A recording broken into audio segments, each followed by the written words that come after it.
The WNBA season has officially tipped off for the regular year, May 16th, and the action on the floor has not disappointed.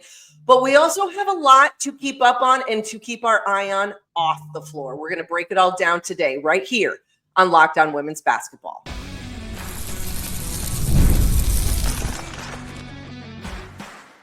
You are Locked On Women's Basketball, your daily podcast on women's basketball. Part of the Locked On Podcast Network, your team every day. Happy Monday, friends. It is May 19th, 2025. Happy graduation to all of the graduates and their loved ones out there from preschool to PhDs. Congrats. You all deserve a pat on the back. Hi, everybody. Missy Heidrick. Thank you for making Locked On Women's Basketball your first listen every day. Part of the Locked On Podcast Network, your team every day. This podcast is brought to you by Monarch Money. Take control of your finances with Monarch Money. Use the code LOCKEDONNBA at monarchmoney.com for 50% off your first year. Well, the WNBA regular season is off and running. Games have started to count for real as of May 16th. And it's going to be one heck of a season that no one wants to miss. But one of the big things that we need to understand and watch this summer is what is going to happen in the boardrooms and at the negotiation table. And that is the WNBA Collective Bargaining Agreement. Here to help me wade through some of the details, help us guide us through maybe some of the timelines, key points on both sides of the table. One of my colleagues at the Next and a lover of mid-major college basketball, just like me, Jacob Mox. Jacob, good morning, my friend. I think it's so interesting because in the world of professional sports, we talk about players' associations, collective bargaining agreements. These have all been the words that we have known in the likes of the NFL, the NBA, Major League Baseball, professional hockey. It's all part of the landscape. And as the WNBA has grown, especially exponentially in the last probably 5 to 10 years, this is something that's now becoming much more of a commonplace in the conversations we have about the W. There's two pieces of this that we'll tell everybody here at the beginning. You have the Players Association, and then you have the league itself, the collective bargaining agreement being what is at stake and what is on the table. Walk me through a bit of the current timeline of where we sit right now as to what the Players Association has opted to do and what this timeline has been and where we're going. Yeah, so the current collective bargaining agreement that's in place right now was agreed to in January of 2020, and it had a term that could run as long as through the 2027 season. Last fall, the Players Association, given, all of the increases in rights fees that are going to be expected to happen for national TV and expansion teams coming in and paying expansion fees, the time was right to opt out of the CBA and go back to the negotiating table with all these new financial kind of pieces of information actually known, especially given the fact that the current CBA started in the COVID year and had all kinds of machinations for revenue sharing. But because it started in the COVID year, that really threw off any ability for revenue sharing to really take place under the current CBA. And now that there's kind of setting a new floor for what revenue looks like presently, it's going to be an opportune time to make big gains and get them, I don't know the right phrase for it, but like hard coded into the CBA rather than relying on, if another major world event happens that affects the business of basketball, that it doesn't prolong a more fair share of revenue going to the players. Absolutely. We'll talk about rev share because I think that obviously, it's a buzzword that we're hearing in sports in general. And I think that is what one of these big pieces of the puzzle is going to be as that relates and is the trickle down effect into salaries and all the other pieces. Let's take a step back though, because it's one of those interesting I don't think it's a phenomenon. It's the reality that we are in right now as it relates to the W and this growth that we have seen. And it seemed as though that was the impetus for the Players Association to opt out early, to be like, okay, we're talking and we're checking boxes, right? We're talking about the increase in attendance. We're seeing more and more people not only in butts and seats, but they're watching on television. You've got a new television deal that went into effect. We're also seeing these franchises make significant, I would say, they're making significant investment in their franchises as it relates to coaches' salaries and into things like facilities. When we talk about these standalone training facilities, opportunity for these players, and it always kind of has that underlying tone of, can we keep these players in the States? They don't have to go overseas to necessarily make more money. Seems as though those were some of the things that now all of a sudden have become bigger and bigger. And then you can say, well, now we've got to talk. Let's go back to the table. Yeah, absolutely. I mean, I forget the details of it, but I believe when Becky Hammon was hired in Las Vegas, she was the first 7-figure WNBA coach.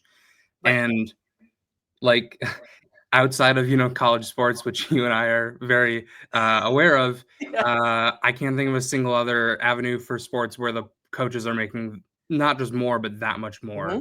She was making it 4 times as much as the next closest player could have made from just salary alone. So clearly the signs were there, and Vegas is Vegas, and they're gonna throw their money around a little bit differently than maybe every team would, but clearly the signs were there that the finances were right for coaches to get paid that much. So clearly the players need to follow suit. Absolutely. Also, one of those things that I think has risen to the top is expansion. We've been sitting for years with the same number of franchises in the W. You add Golden State this year, you've got 2 more that come online a year from now.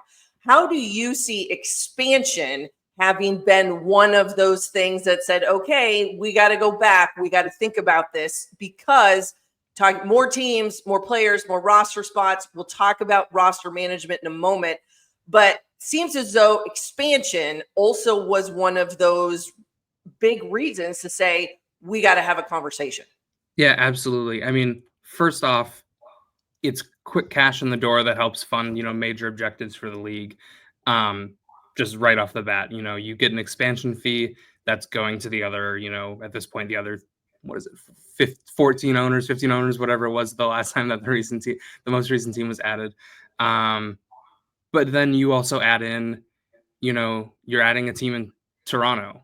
You kind of at that point need to enshrine private flights because having to travel internationally, domestic, and main cabin is that would be a mess that you don't want to have to that you don't want to have to deal with. And then also, and I know you mentioned that we'll get to kind of roster construction in general, but as part of trying to really actually act like the best women's basketball league in the world, and all of the kind of goals around prioritization and getting the best players from overseas and not having domestic players leave for overseas to make more money. As they find success in that, that's just a larger player pool, and that can kind of offset some of the concerns about adding teams that maybe dilutes the player pool a little bit. Gotcha. No, yeah. The 12th player on the roster might get worse, but if you're bringing, 5-6 more players from overseas, it kind of balances out to a certain extent. Yeah, no, absolutely. And that makes a ton of sense. Real quick, I think there's also been a lot of conversation out there because there's an assumption that the NBA and the WNBA, that these CBAs are, apples to apples. I don't think we are not comparing apples to apples. We are most definitely comparing apples to oranges. And if you had to pick 1 or 2 things out that says, okay, here's the major differences above and beyond the level and the showcase and the dollars that as difference between the NBA and the WNBA, there are a couple very specific things that are very different in these CBAs of these 2 leagues. Yeah, I'd say the main thing is that, well, and they're going to be intertwined. So I'd say the first thing is that the NBA salary cap or the NBA CBA is designed to ensure a given percentage of basketball related revenue Mhm. actually gets into the pockets of players. Gotcha. The WNBA, as it stands right now, there is revenue sharing mechanisms that haven't been met given kind of the step back that the league had to take with the wobble season in 2020. Mhm. And also that didn't necessarily it was revenue sharing on revenue that was like incremental above given targets, and like that just like minimizes it even further. So it like that wasn't, again, even on different magnitudes, the structure definitely wasn't apples to apples there. Yeah. And then as that relates to the salary cap in general, the Mm. WNBA has a hard cap right now with very few exceptions, and the NBA has so many exceptions, and the luxury tax and aprons and all that good stuff.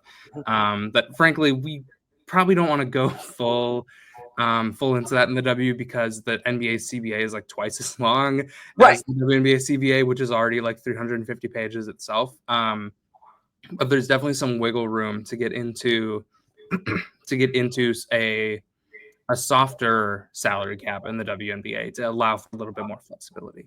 No doubt. All right.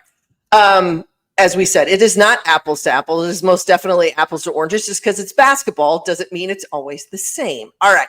When we come back, we got to break down what are going to be some of the key points that both the players and the league are going to be focusing on in these next few months as they think about these negotiations and head to the bargaining table.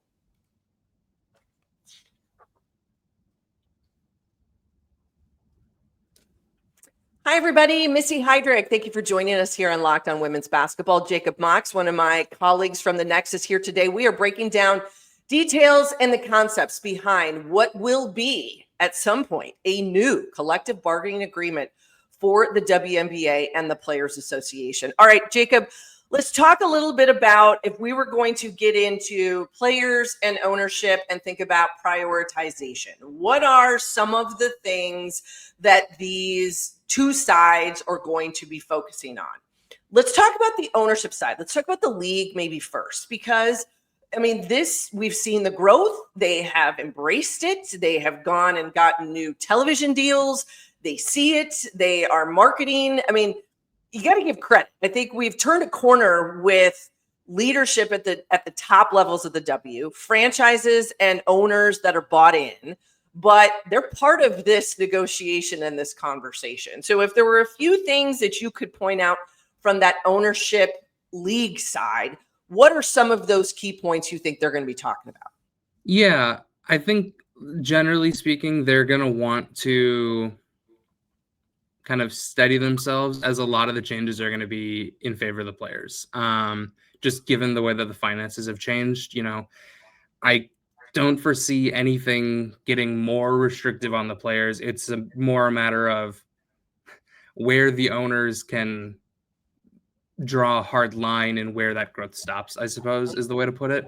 I think that, I don't think that the league, it sounded like, I believe it was, I believe Nneka Ogwumike was talking about how they don't really foresee going the NWSL route of getting rid of the draft entirely, which, like, that would be one area where the league would obviously want to push against, because as far as competitive balance goes, the lower end teams are going to want to have that mechanism Yes. to get a little bit of help if they have those down seasons.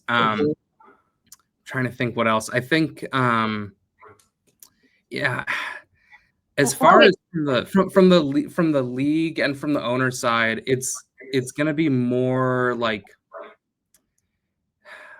so like if we put it in terms of like roster sizes, I do think that the owners are going to see value in being able to carry more players on the roster for health reasons, and you don't want to get into the hardship contract kind of carousel with injured players and players who are out for overseas commitments. But at the same time, I also don't think that the owners would necessarily be willing to just add the cap space necessary. So that might come with the sacrifice of the players having to take less money on average per player, potentially. It's a lot of push and pull from the owner side more than it is, new rules. I guess I could see them pushing hard to retain the prioritization rules, which I was going to ask you, I wanted to ask about prioritization because I think that's an interesting buzzword, not something that happens a lot in other professional sports, but it has been kind of that cloud that has hung over the W for many years, and how the league views prioritization maybe compared to how a player sees it, right? Yeah, I think obviously, so for people who aren't aware, prioritization is sets of rules that are designed to keep players prioritizing the WNBA over international leagues, or even other domestic leagues in some cases if they're overlapping, which right now they aren't. And with that in mind, again, this is kind of a push and a pull, because on one hand, if the way that salaries are going to increase, it's going to be less. Those rules are going to need to carry more weight in keeping people from going overseas. Yep. And then maybe the battleground becomes, we're going to expand it not only to leagues, international leagues, we're also going to expand it to like Euro Cup that we're going to see this year. And maybe the league tries to expand it and say, you can't just leave for 3 weeks in the middle of the season to go to the Euro Cup or something like that. I'm not sure how successful that'll be, given that will be the case when the whole league goes on pause for the Olympics, and like how that, like the interplay between those two. But I could see that being a new kind of battleground in negotiations. No, I would agree. I think from the ownership league side, you're going to be talking about prioritization. You're going to hear them talk about wanting to keep the draft. We see the success, all of the things that come with that. I don't think you want to get rid of that. As you said, teams at the bottom half of the league need that draft in order to help themselves. Player designation, hard salary caps, those are all going to be on that ownership league side.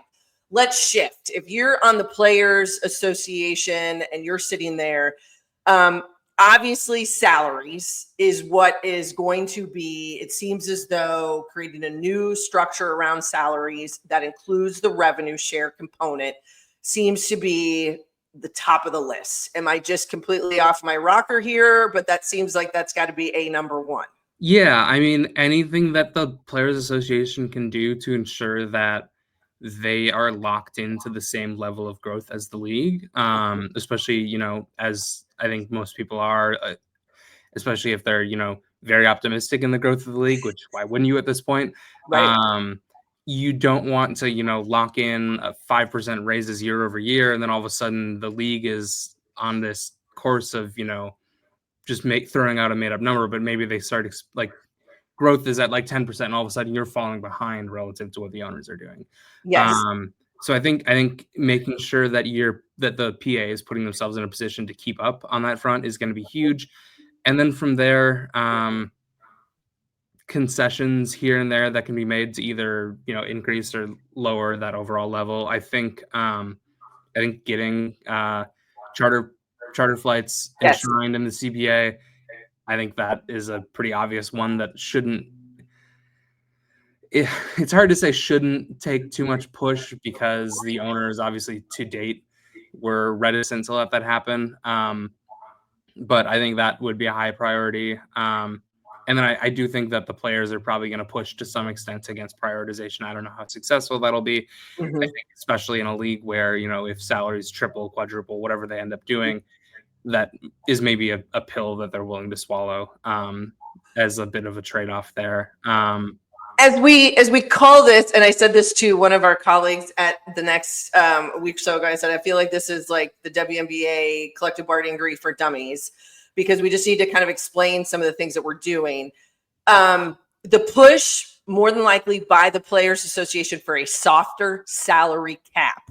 Yep. Give someone the nugget of what softer salary cap means. Yeah, the way that I would think about it is paths to putting everyone in a spot to follow relatively the same rules. You don't want to have a full open season where like there's no hard cap and there's like a luxury tax on dollars, and all of a sudden Vegas is like doubling up spending on some other team. You don't want something like that to happen, or maybe Vegas wants that to happen. But generally speaking, it's paths to increasing spending in a way that is within reason, but that allows for more flexibility so that you're not in a position where, like 11 out of 13 teams get to the trade deadline and they can't even make any trades because there's no wiggle room, or somebody gets hurt. And like right now, when somebody gets hurt, or when, we can talk about this in more detail later, but there's hardship contracts and you can go over the cap a little bit, but then you're handcuffing yourself later in the season if you want to make real like long-term moves as opposed to temporary moves that are tied to injuries in particular, and then they dissipate when the injured player returns. So stuff like that, where really just teams get mid-season and they're just completely handcuffed. And from the player's perspective, that's going to allow, one is, star players potentially, like, let's say the league makes it so that like only 75% of a rookie extension counts on the salary cap. That would be one example of the cap being softened. And that is then the player gets their full extension money, but then maybe the team is then rewarded for keeping their, homegrown players, and they get a little bit more wiggle room. So in that case, it's a bit of a win-win, and that then it comes down to, which teams are worried about the top end teams abusing that power in some way. But yeah, I think from the players, just they want more money in players' hands, and whatever path it's going to take to get there within, trade-offs of charter flights, benefits, housing, stuff like that. Right. Well, and in any negotiation, it's going to go back and forth. We know that. One of the things that I want to talk about when we come back with Jacob is we've got to talk about some of these roster numbers, and we got to think about, especially with expansion, what does that mean, where we sit today, and what it could look like going forward in this next CBA.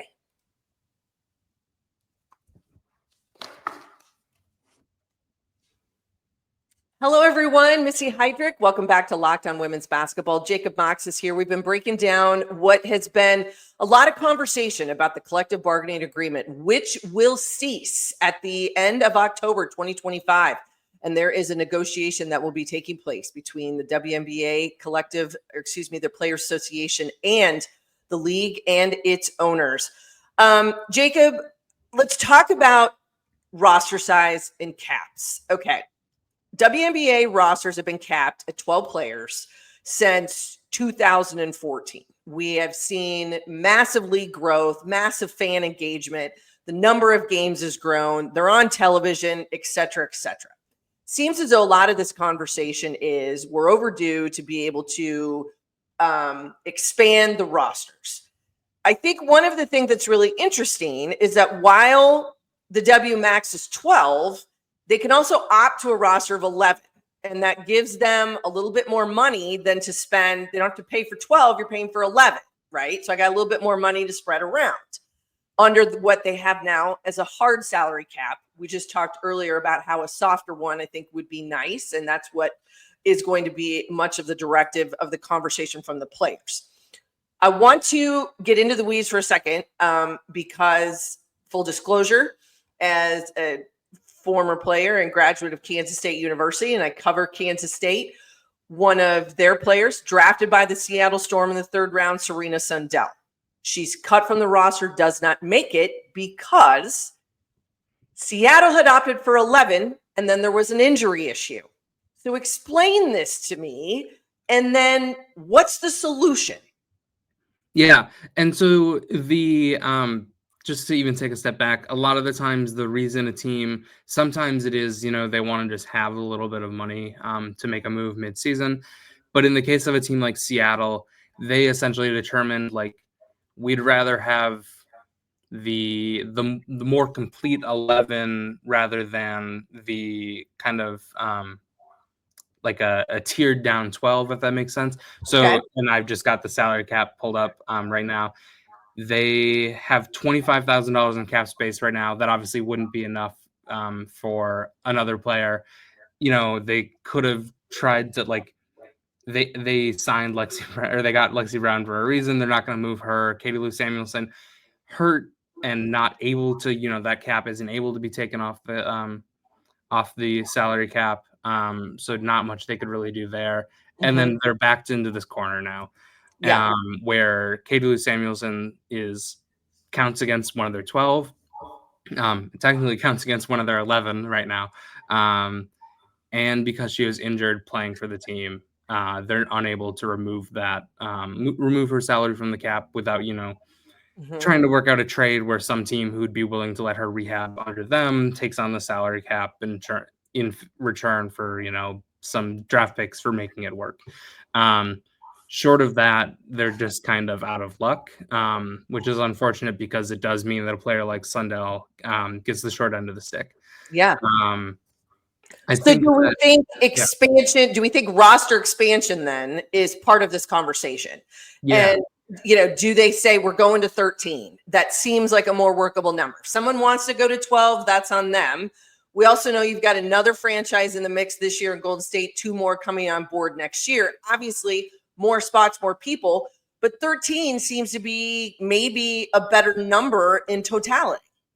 Yeah, I definitely think so. I think, as I mentioned before, the push there will be, does that result in, if it's 12 or maybe even if it's 14, or if it's 13, maybe 14, does the concession happen on the player side where the players now have to say, okay, on average, we're going to make a little bit less, or does it come on the owner side and, that comes with essentially one minimum salary's worth of salary cap is added to the annual total?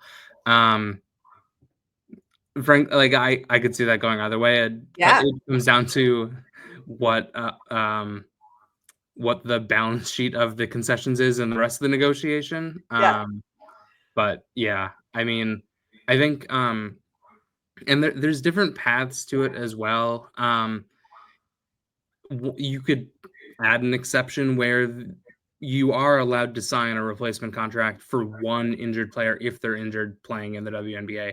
Right now, if someone's injured, walking down the street, or they're injured, playing overseas, those contracts are able to be suspended and, taken off the salary cap.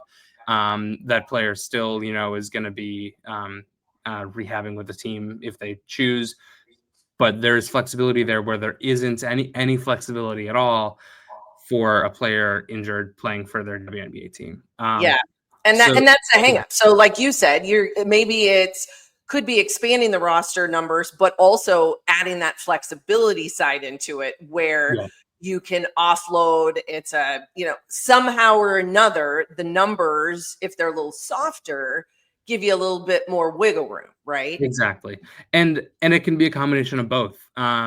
I know also kind of similar to this, I know Howard Megdal wrote in the 9 about a proposal, or not necessarily a proposal, the kind of theoretical idea of having a development league. And that's another way where that's a more full-fledged way of having people on call. They're, playing in developmental games elsewhere, and then they can be elevated to the team in case of an injury. Yeah.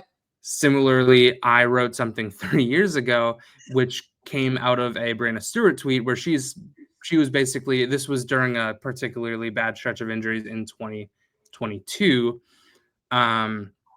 where she was basically bringing up the idea of practice squads. So not a full-fledged developmental league, but, maybe you have 4 or 5 players who are on, partial salaries. They're at practices, they're around the team, they know the system, and they don't need to be flown in from across the country on a moment's notice. But then you can elevate them and make them a hardship, make them a replacement player on a quicker turnaround with a lessened financial impact than, a full developmental league would have.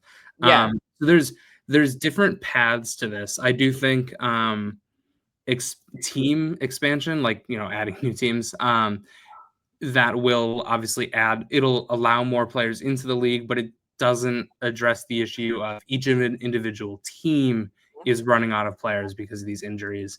So, and I think frankly, the reason that hasn't been done, there's room for maneuvering within the current CBA without needing a new CBA, but the leverage isn't there on either side for that to happen because, like I said before, for it to have happened in the current CBA, you'd either have to say, okay, players, you're going to get less money on average, or teams, you're going to have to spend more money on average, or you'll have the opportunity to spend more money because not everyone would need it.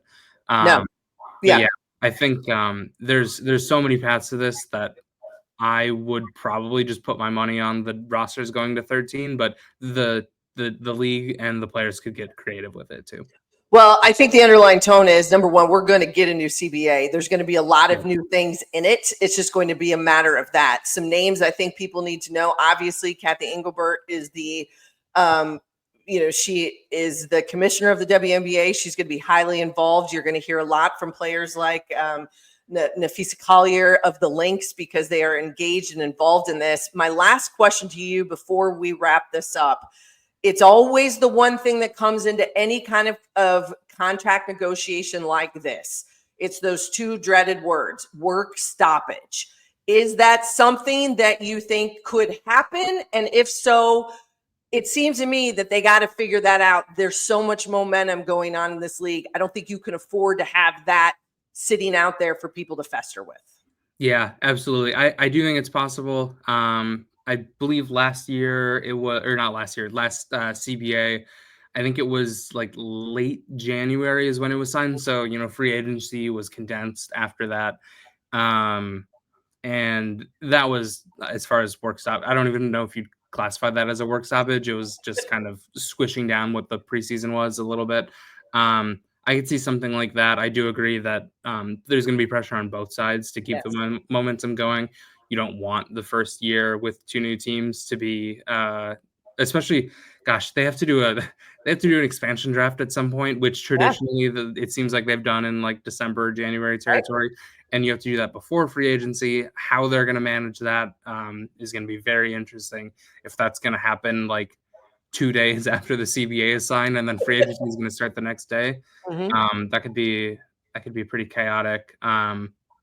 Well, it seems to me as though there are going to need both sides are going to have to come to the table and they're going to have to be willing to talk. And with that said, you cannot look at the momentum of this league and the things that are happening and not think that they've got to move forward and they got to move forward in the right direction. Yeah. And I think the unique situation that the W is in compared to, especially a lot of the major men's leagues in the US is a lot of times what we see is people get antsy and they blame the players for a work stoppage. In this case, the WNBA players might have a bit of an edge or a relative edge there because, the common refrain from an antsy fan who wants their league to be back is, oh, these millionaires whining over not getting another $1 million.